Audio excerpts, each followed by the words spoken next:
Je me présente, hein, Romain Comte-Carvajal. J'anime plusieurs cours de conception à la base en GM et au FIMI. Et puis, ces questions de conception m'ont amené à travailler aussi avec les humains. Et on a mis en place avec Diana, justement, un cours sur la valeur au départ, qui a posé tellement de questions aux étudiants et ils avaient envie d'aller plus loin, qu'on a monté ensuite un cours de conquête de sens. Et puis, comme cette année, je suis aussi membre du comité de pilotage sur l'évolution de la formation. Donc, en fait, toutes ces questions de sens du métier et d'évolution du métier d'ingénieur, je me les pose. Et en fait, je me suis proposé, enfin, on m'a invité à participer à cette ouverture suite à une interview que j'avais donnée dans un cadre plutôt artistique pour l'association Les Arts l'année dernière. Et du coup, je me propose aujourd'hui de vous faire part de l'état de mes réflexions, en fait, et puis peut-être avec un petit temps d'échange par la suite. Je vais vous montrer ça. En fait, j'ai compilé avec quelques petits mots-clés l'état de mes réflexions sur ce que pourrait devenir le métier d'ingénieur, ou en tout cas, comment il pourrait être amené à évoluer. Peut-être pas pour tous les ingénieurs. Je ne dis pas que 100% des ingénieurs INSA iront dans la voie que je peux même être amené à tracer aujourd'hui. Mais je pense une part croissante des ingénieurs peut se sentir concernée. Et en tout cas, c'est directement en lien avec ce que j'entends comme problème de quête de sens. J'incite, enfin moi je préfère le mot conquête de sens parce que pour moi il y a vraiment une activité assez forte. C'est pas juste quelque chose qu'on va trouver par hasard, le sens. C'est un chemin qui se trace à force d'efforts, souvent on le voit. Alors du coup, je me suis dit, par rapport à l'intitulé qui a été bien proposé, à quoi une nouvelle conception de l'ingénieur, je me suis dit déjà à quoi ça sert. Et puis une vision qu'on a assez récurrente de l'ingénieur, c'est ce côté génie qui répond à nos besoins, nos moindres besoins, voilà, en lien avec la technique, qui va nous trouver une solution. Voilà, c'est la personne qui trouve des solutions à des problèmes, l'ingénieur, avec ce petit côté humoristique qu'on peut avoir dans les textes avril d'ailleurs, quand on voit comment c'est fait.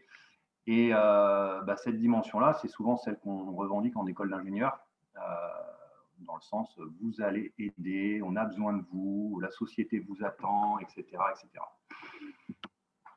Alors, il y a des choses assez, je pense, assez importantes à voir. J'ai essayé d'aborder ça par des mots-clés. Alors, je parle ici d'espace et de temps.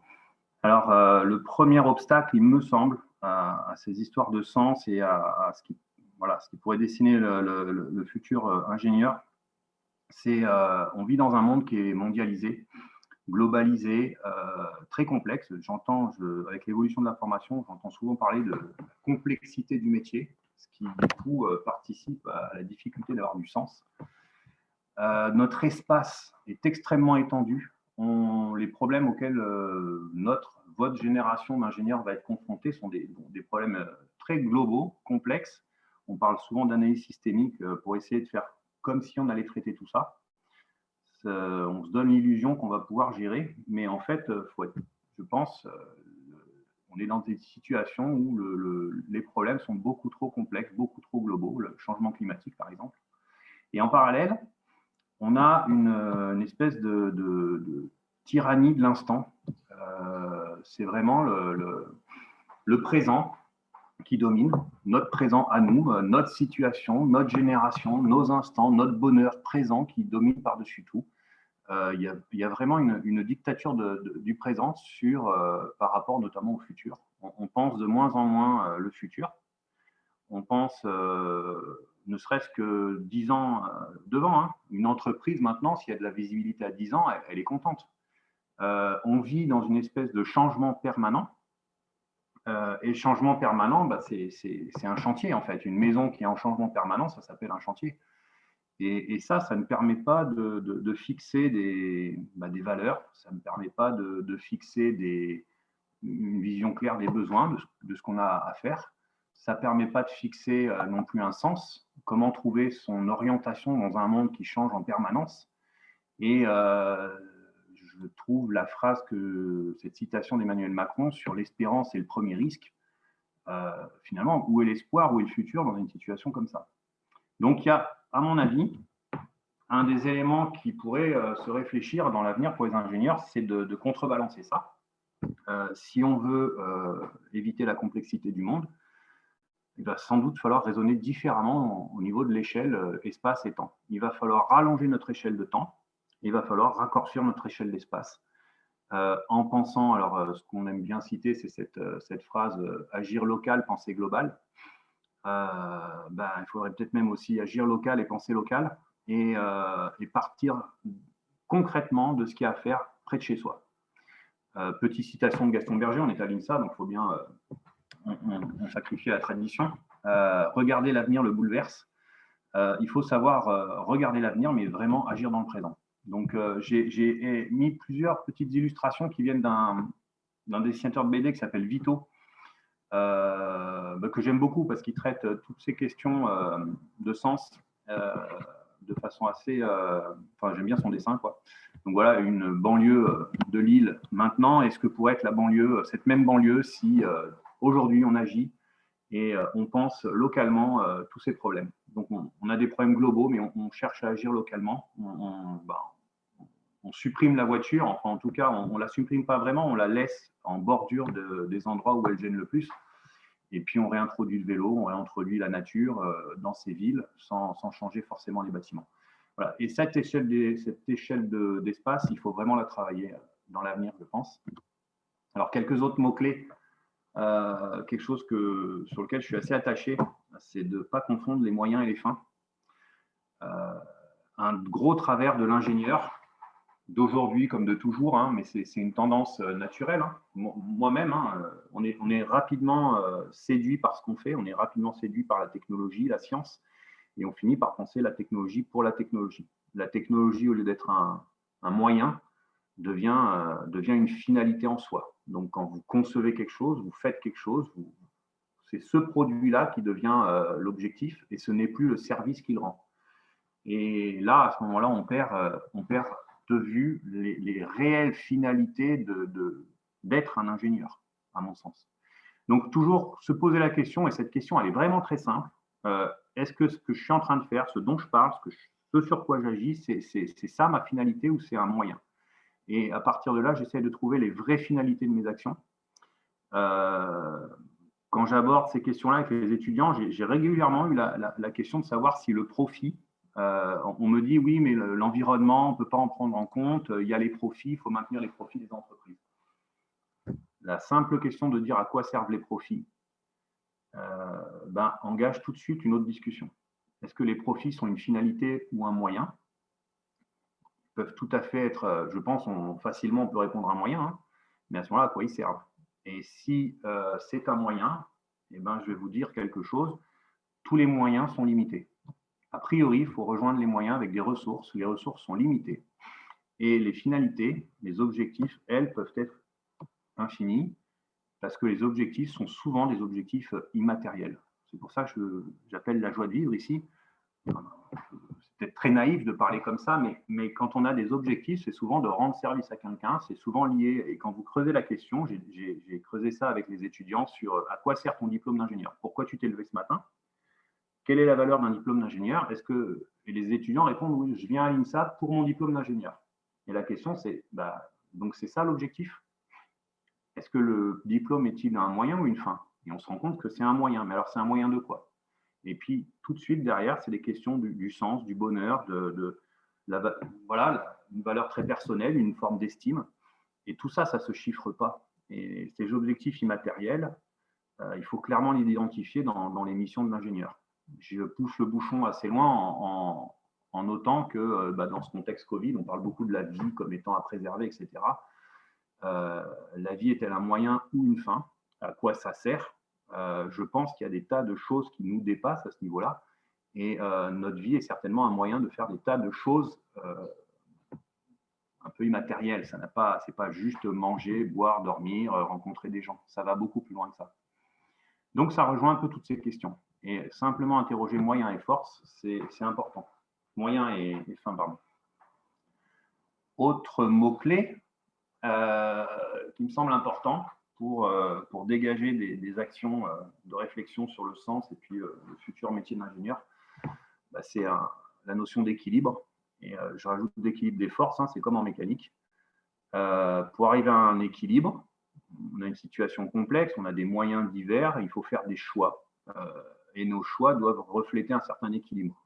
Dans la quête de sens, c'est souvent un équilibre de valeurs qui est posé pour les étudiants. On ne peut pas être 100% raccord avec nos valeurs, ça me paraît difficile. On cherche un équilibre entre nos valeurs, les valeurs de l'entreprise, les valeurs des gens avec qui on est. On n'est pas 100% d'accord avec nos amis et pourtant ça reste nos amis. On n'est pas 100% d'accord avec notre patron et pourtant on continue de travailler pour lui. C'est un équilibre qu'on cherche à obtenir et cet équilibre, c'est un équilibre de force. Il y a une tension derrière. C'est pour ça que j'aime bien cette image. C'est Philippe Petit en train de traverser le World Trade, les tours jumelles, pardon. Si on veut être en équilibre, il faut mettre en place un système de tension qui nous corresponde. On est dans un système de tension. Il ne faut pas renier le conflit sous-jacent qu'il y a derrière un équilibre. Il faut l'assumer et comprendre ce conflit pour pouvoir se sentir à l'aise avec ce conflit finalement. Mais pour ça, il faut mettre des mots sur ces conflits. Et c'est là où souvent les étudiants ont du mal dans ce sens de métier ingénieur, c'est de mettre des mots sur le conflit qui est interne pour eux au départ, situation de malaise. Et il faut déjà arriver à le rendre externe, l'exprimer, pour pouvoir derrière avoir une certaine liberté. Quand on sent que tout est coincé, c'est parce que en fait, on a mal posé le problème. C'est typique de moi, j'enseigne la conception. Hein, la première chose que je dis aux étudiants, c'est que si on n'a pas de solution, c'est que le problème est mal posé. Et je vais même plus loin en disant qu'il y a des grandes chances que les éléments de la solution soient dans le problème. Ça veut dire qu'il faut vraiment aller jusqu'au bout du problème. Il faut aller à la racine du problème pour identifier les espaces de liberté et comment on peut créer la solution. Donc, pour les actions de l'ingénieur, je pense qu'il faut sortir d'une culture du maximum. La culture du maximum, pour moi, c'est vous posez un problème avec une seule variable et vous dites ça, il faut l'augmenter et tout le reste suivra. Typiquement, les discussions sur le PIB, par exemple. On augmente le PIB et tout le reste va suivre, avec une vision très monocritère. Il faut être dans une culture de l'optimum, de plus en plus, beaucoup de variables à gérer, hein, et on cherche un équilibre de ces variables. Ça, c'est quelque chose qu'il faut enseigner plus et sur lequel les ingénieurs doivent être beaucoup plus conscients des marges de manœuvre qu'ils ont. En fait, là où ça bloque, c'est que les étudiants, comme les ingénieurs, se ferment des possibilités d'action, je dirais, par défaut, par a priori. Donc, il faut reconquérir un peu la liberté. Et puis, une notion qui aide aussi beaucoup à créer ces espaces de liberté et à mieux comprendre les problèmes, c'est la notion de contre-productivité. Tout ce que vous pouvez faire à un moment donné a une limite. Il y a forcément un moment donné où on en fait trop ou on n'en fait pas assez. Alors, j'ai posé des questions volontairement un peu provocantes. Y a-t-il trop d'ingénieurs ? On comprend bien que si on en est arrivé là, dans un système qui est complexe et tout ça, des ingénieurs, il y en a eu beaucoup. Ils ont participé à créer ce monde complexe avec les difficultés actuelles. Peut-être y en a-t-il trop eu, je ne sais pas. Hein, je prends un malin plaisir à lancer cette question. Trop de technologie peut-être, ou pas la bonne technologie, ou pas une technologie suffisamment pensée, ou pas adaptée au bon contexte. Trop de science peut-être, trop de voitures. On en voit dans les centres-villes, ça revient à ma première la diapo de tout à l'heure avec le centre-ville un peu trop chargé. Est-ce qu'on peut avoir trop d'amis? Ça, c'est une réflexion par rapport aux réseaux sociaux. Et vaut-il mieux avoir quelques amis bien choisis que toute une bande mal identifiée? Trop de confort. Des questions essentielles, c'est est-ce qu'on n'aurait pas trop de ressources ou trop de pétrole? Parce que souvent, on voit actuellement des questions sur le fait, oui, on n'a pas assez de pétrole, mais finalement, l'accès à des énergies faciles nous a permis de faire plein de bêtises. Si on regarde le panorama juste des 60-70 dernières années, tout ce pétrole facilement accessible n'a pas servi qu'à construire des écoles, des hôpitaux et à faire du bien. Donc là-dessus, il y a des questions essentielles. Et puis, je pense qu'aujourd'hui, on est tous d'accord, après un an de confinement, de Covid, trop d'écran peut-être, sûrement, il me semble. En tout cas, personnellement, trop d'écran. Et donc, je vais conclure là-dessus, puis après, on pourra avoir un temps d'échange par rapport à toutes ces réflexions qui balayent assez large. Le sens maintenant du métier d'ingénieur, à mon avis, il faut repartir de choses simples. Il faut repartir de choses simples. Pour moi, le métier d'ingénieur, il faut d'abord partir de l'observation. Je pense qu'il y a une culture de l'observation. Euh, Prendre le temps de regarder les choses, ça demande du temps. Travailler les cinq sens. Je plaide vraiment pour qu'on ait une formation plus proche de l'action de l'ingénieur, plus proche de la réalité, et où les étudiants font leur expérimentation par eux-mêmes, vraiment dans la matière, le côté TP, quoi. Le sens, c'est se donner une direction, c'est parcourir un chemin, et se donner un objectif peut-être inatteignable. Alors, je mets le bonheur pour donner une image très, très, très large de ce que peut être le sens, mais ce qui est important, c'est le chemin qu'on trace pour arriver vers cet objectif.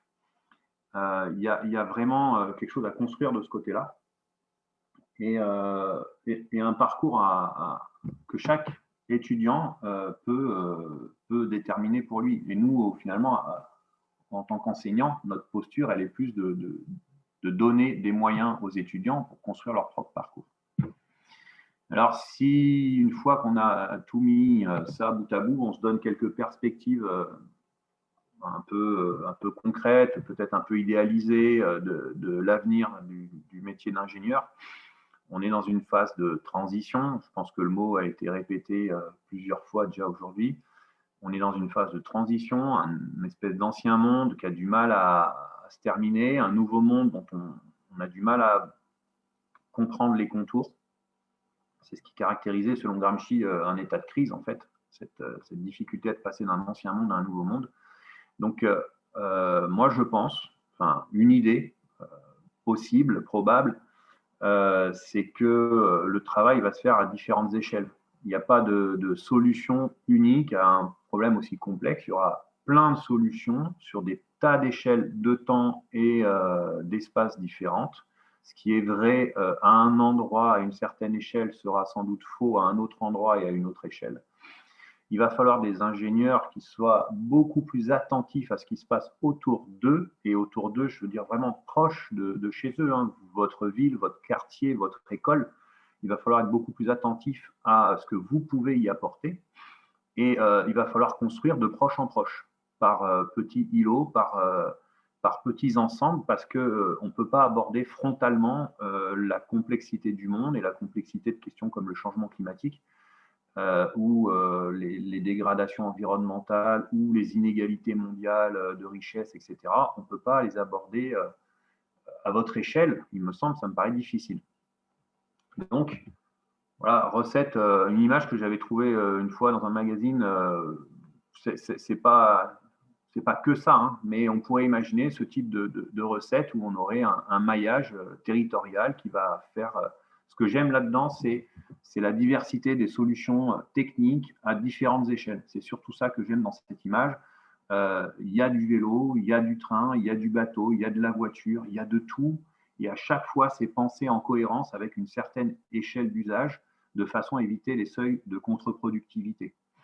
Et voilà, c'est dans ce tissu-là, à mon avis, que l'ingénieur va être amené à réfléchir de plus en plus pour retravailler des usages et apporter les justes niveaux de technologie, de science aux bons endroits pour les bonnes personnes et dans le bon dialogue. Voilà, c'est à peu près tout. Voilà, un état de réflexion qui est peut-être encore à préciser, mais c'était histoire de lancer quelques échanges peut-être avec vous, s'il y en a. Merci beaucoup, Romain. De rien. Pour prendre la parole, je vous laisse lever la main. Alors, je ne sais pas si tout le monde sait faire ça. Il faut ouvrir la fenêtre participant et en bas, il y a une série de boutons qui permet de faire cela. Si vous n'y arrivez pas, vous pouvez juste ouvrir votre micro. Non, éventuellement, vous pouvez taper dans le salon de discussion, il est affiché, je peux voir aussi. Zach souhaite prendre la parole. pour ceux qui ont des problèmes de micro.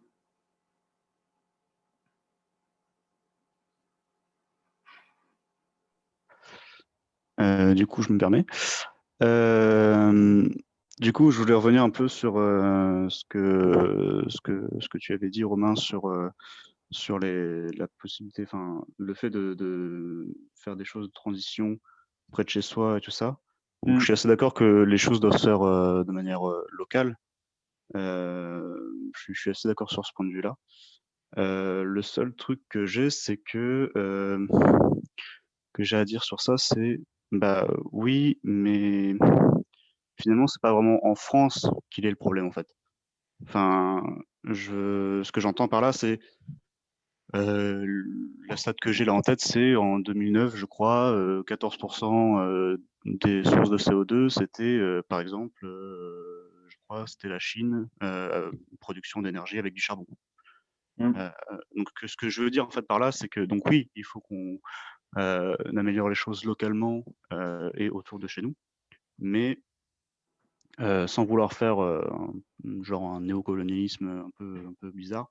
Faudrait peut-être apporter, enfin, il faut certes améliorer les choses, mais il faut les améliorer partout.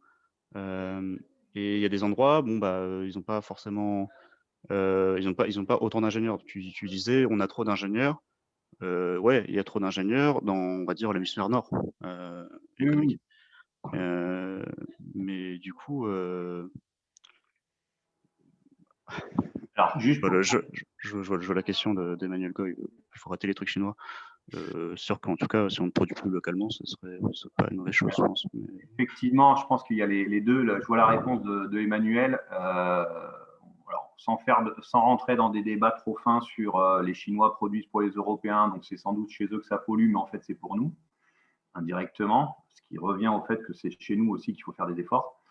Donc, cette question-là, mais c'est moi, ce que je veux pointer, en fait, c'est, je dis pas que tout se résume à une question d'action locale. Je pointe le fait qu'on peut commencer comme ça, en tout cas. Tout ne se résume pas à de l'action locale, certainement pas. Mais je me mets à mon échelle, je me mets à l'échelle de tout le monde. C'est pas parce que le problème est général qu'il faut aller tout de suite taper sur le voisin pour dire c'est les Chinois, c'est les Américains, c'est ci, c'est ça. Chacun de nous, on est embarqué sur le même vaisseau planétaire et on parle de valeurs. Là. Moi, je dis simplement que la question, c'est j'ai des valeurs, je suis informé, je me suis informé de la situation du monde et d'un certain nombre de choses. Et par rapport à ça, j'attends pas que ce soit les autres qui fassent le boulot à ma place.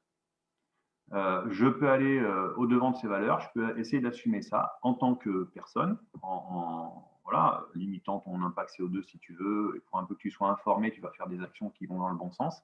En tant qu'ingénieur dans ton entreprise, tu peux porter cette voie-là, une voie de réforme, une voie de dialogue sur ces questions-là, qui auront d'autant plus de poids qu'elles seront multipliées dans ton entreprise, etc.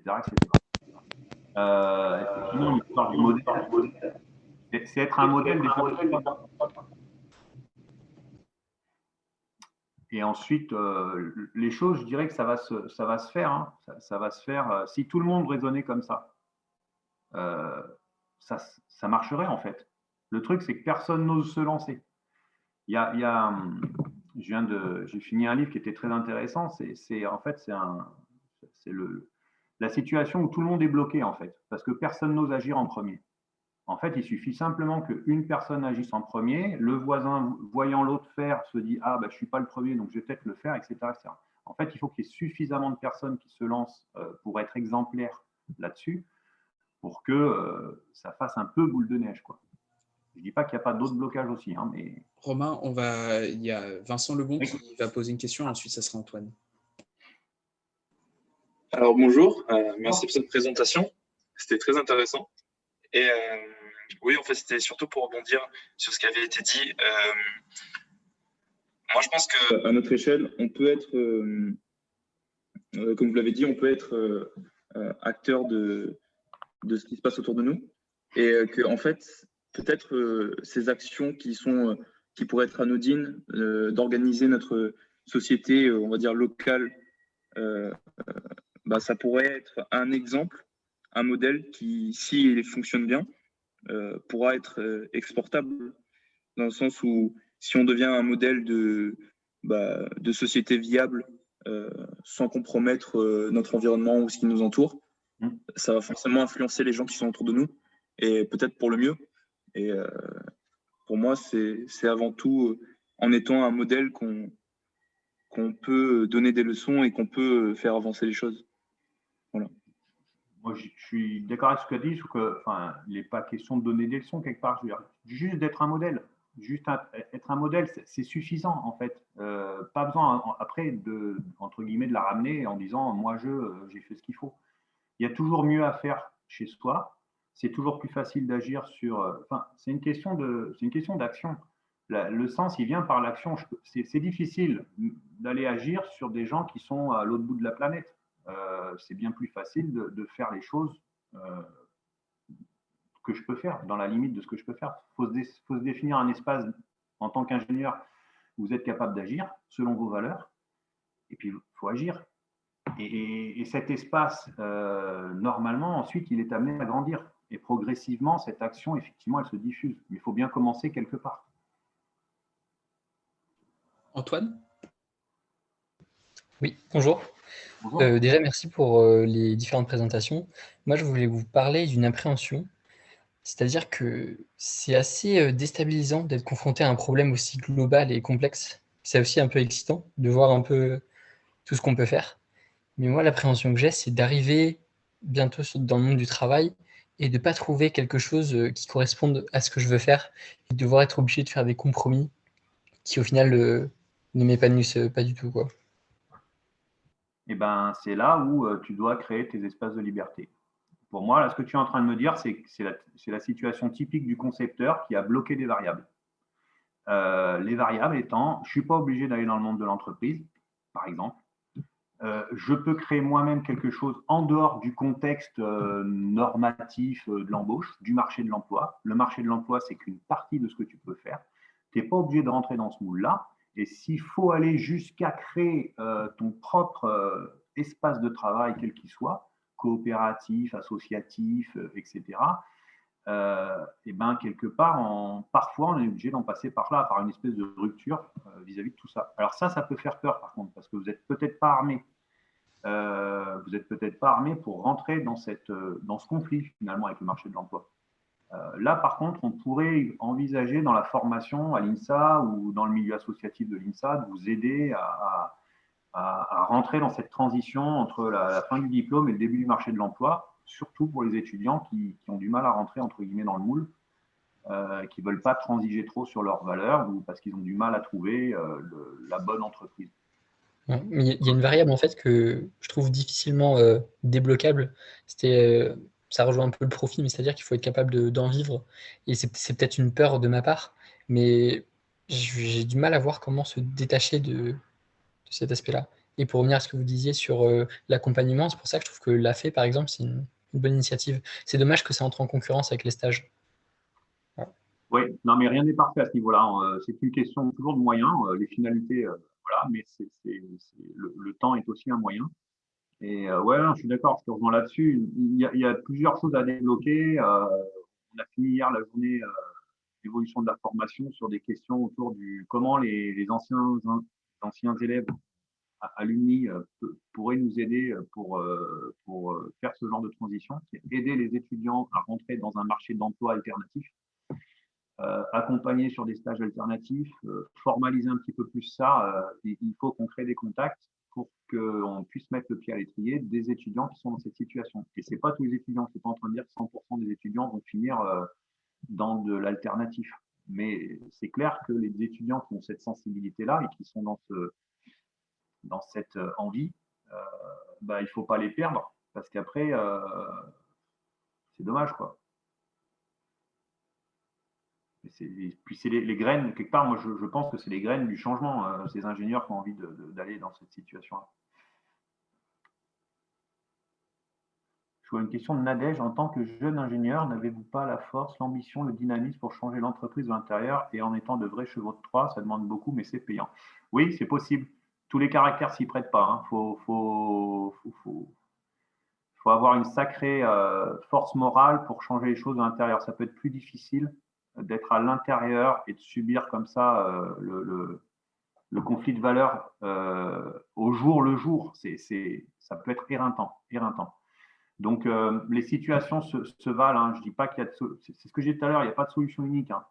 Il faut que chaque étudiant sente un peu les choses. Et ce qui est important, par contre, quelle que soit la solution adoptée ou la posture que vous pensez adopter plus tard vis-à-vis du marché de l'emploi ou des choses comme ça, c'est d'essayer d'être constant et cohérent. Ce n'est pas facile, mais d'avoir une certaine constance et une certaine cohérence dans vos valeurs. Parce qu'après, on finit par se mentir à soi-même et ça devient très, très compliqué. C'est la grande. Oula, ça défile un peu trop vite de Emmanuel. Là, c'est la grande question. Il ne faut pas oublier ses valeurs quand on arrive en haut de l'échelle. Oui, en fait, si on arrive en haut de l'échelle, c'est certainement qu'on a oublié ses valeurs. Bon, voilà. En général, la situation de chef n'est pas facile. C'est pour ça que j'ai un collègue au FIMI qui disait quand on est responsable de discipline, il ne faut pas le rester plus 3 ans, voire 6, parce qu'après, on prend la grosse tête. Donc, il faut aussi savoir descendre de l'échelle si on veut conserver ses valeurs. Et pour tous les cas, hein, je dirais. On en reparle dans le reste d'après-midi. Il y a des entreprises qui sont dans des schémas conventionnels, mais avec des boss qui ont de vraies valeurs. Ouais, tout à fait, il y a de tout. Hein. Par contre, ce qui est difficile, c'est d'identifier de l'extérieur. Parce que les boss qui ont des vraies valeurs, c'est pas toujours facile à voir de l'extérieur. Alors, autant qu'ils viennent à l'INSA et qu'ils se fassent connaître et qu'on fédère un petit peu autour de ces entreprises, là, il y a un problème de communication, de prise de connaissance, mais je pense qu'une semaine comme la semaine des alternatives durables permet de créer ce lien-là et de le pérenniser. S'il y a d'autres réflexions, peut-être.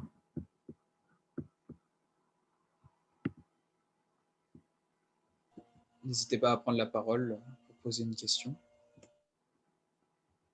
Bon, j'en profite. Moi, il y a une question que je me pose, c'est j'ai l'impression, moi, dans ma démarche, que chercher l'efficacité de quelque chose, chercher à optimiser quelque chose, c'est intéressant.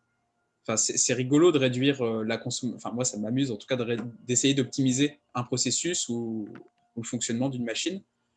Mais ma question, c'est comment on arrive à se mettre une limite? Parce qu'à force de chercher à optimiser quelque chose, au bout d'un moment, on va aller cela va nécessiter de plus en plus de précision, certainement, dans la conception des pièces.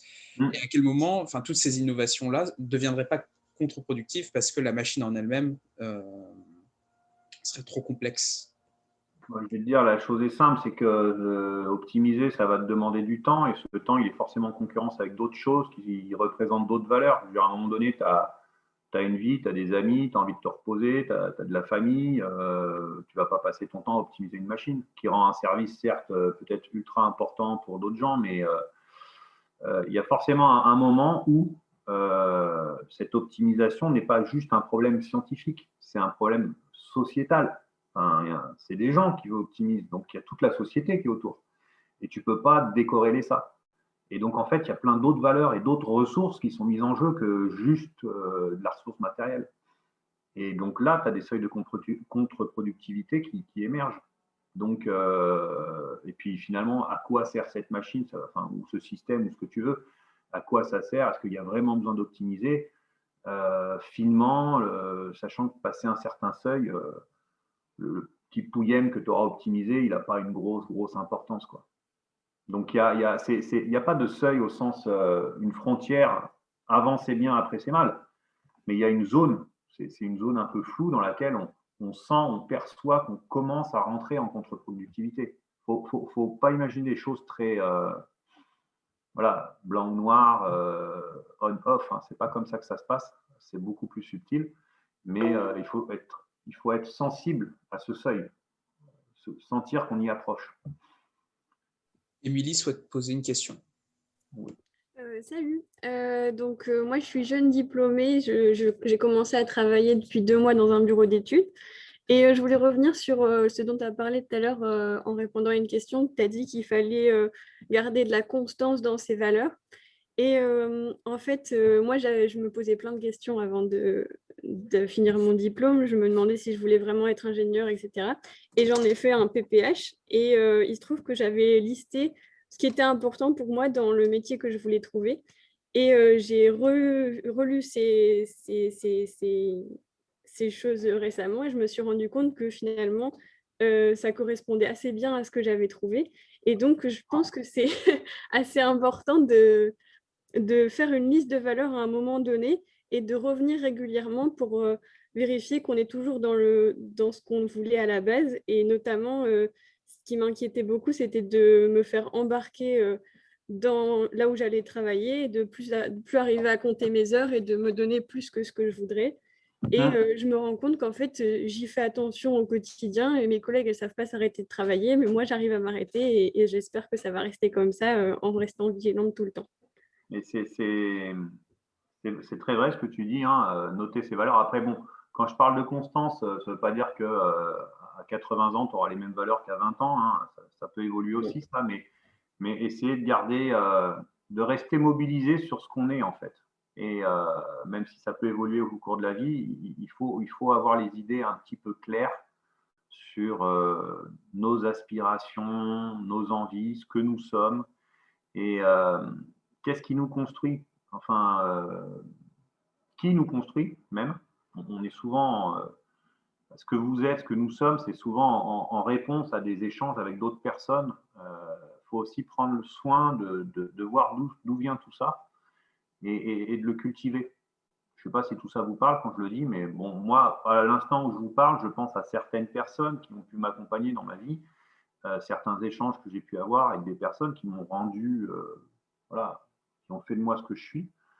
Bon, je précise, j'ai 40 ans, j'ai été diplômé il y a 20 ans. Au départ, je suis ingénieur, je suis devenu prof. Tout ça, c'est un processus qui ne s'est pas fait du jour au lendemain. Je ne suis pas sorti avec mon diplôme d'ingénieur en disant ça me saoule, je vais faire prof. J'ai attendu 2 ans pour ça. Mais du coup, voilà, il faut savoir d'où on vient pour savoir où on veut aller aussi. Donc, tout ce système de valeurs à construire et à identifier.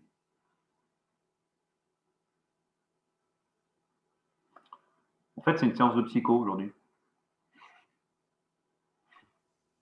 Emmanuel? Oui, bonjour à tous, Emmanuel Gouache, GMC 94, ça ne nous rajeunit pas. Et effectivement, pour poursuivre un peu dans cette veine-là, et puis pour faire écho à une des premières questions sur finalement, nous, ce qu'on va faire, ça va dans le bon sens, mais si les Chinois ne changent pas de modèle, on est foutu. Il y a plein d'éléments, il y a plein de réponses à apporter à ça. Il y a déjà, les Chinois ne font pas rien. C'est eux qui développent le plus de solaire et d'éolien dans le monde et depuis déjà un paquet d'années. En gros, le virage, il s'est fait justement en 2009-2010, qui était le chiffre de départ. Et puis après, il y a le fait qu'il ne faut pas s'engager dans la transition écologique, à mon avis, dans le but de sauver la planète à soi tout seul. Si on fait ça, on risque quand même un certain nombre de déconvenus et assez rapide et très vite un découragement.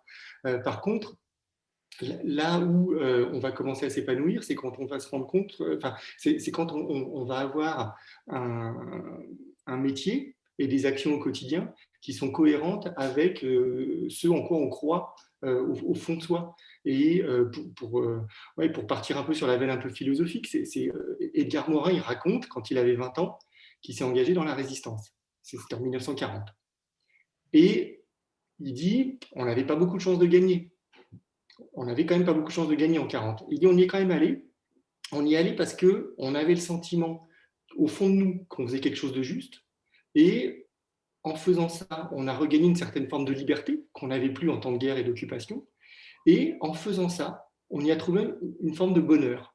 Et je trouve ça extraordinaire de voir un gars qui se rappelle de quand il avait 20 ans, qui s'est engagé dans la résistance et que ça l'a rendu heureux, alors qu'il avait quand même toutes les chances d'y perdre la vie, et que le combat était quasiment perdu d'avance. Et finalement, la transition écologique, toute proportion gardée, c'est quand même un petit peu pareil. C'est-à-dire quand on regarde les grands indicateurs, on se dit waouh, on va peut-être dans le mur là quand même. Mais malgré tout, si à son échelle, on se dit moi ce que je fais, ça va dans le bon sens, et on y trouve une forme de bonheur. Et moi, je vais bosser à vélo tous les matins, c'est pas pour sauver la planète, c'est pour dormir un quart d'heure de plus, c'est pour gagner en qualité de vie, c'est pour être en meilleure santé. Voilà. Et donc finalement, c'est aussi un petit plaisir égoïste d'aller bosser à vélo le matin. Et c'est bien comme ça qu'on trouve du sens. C'est quand notre intérêt personnel, finalement, est cohérent avec notre vision globale. Mais il ne faut pas espérer changer le monde tout seul. La tâche est un peu rude. Oui, c'est ça. Et puis, il faut. Mais je suis d'accord, on n'y va pas tout seul. Après, ce qui est important, c'est d'y aller ensemble et de partager aussi nos valeurs. Quelque part, là où il y a aussi une difficulté, je pense, pour les étudiants, c'est au niveau individu, c'est de mutualiser nos valeurs pour qu'elles fassent système, entre guillemets, et que le monde reflète, donc la société reflète ces valeurs-là. Parce qu'à un moment donné, il y a ça aussi, c'est qu'on se retrouve en conflit avec la société de façon très presque frontale. Hein. Et là, c'est difficile, c'est très difficile. Oui, on change petit à petit. Et ce qui est important, je pense que c'est les questions de liberté. Quelle liberté on peut avoir on a toujours plus de liberté que ce qu'on pense, en fait. Ça, je pense que c'est vraiment quelque chose pour tous les étudiants qui se posent des questions ou qui se sentent un peu pris au piège de tout ça, de toute cette problématique environnementale, etc. On a beaucoup plus de liberté que ce qu'on pense. Mais ces espaces de liberté, ils sont souvent durs à atteindre et il faut les conquérir. Le sens du métier, il est un peu aussi là-dedans, quoi. Merci à tous pour cet échange. On va passer au forum à la rencontre des parcours alternatifs. Je vous invite à vous connecter du coup sur le Discord. Le lien a été mis dans le chat et si vous souhaitez continuer ces échanges, on pourra tout à fait le faire dans un salon.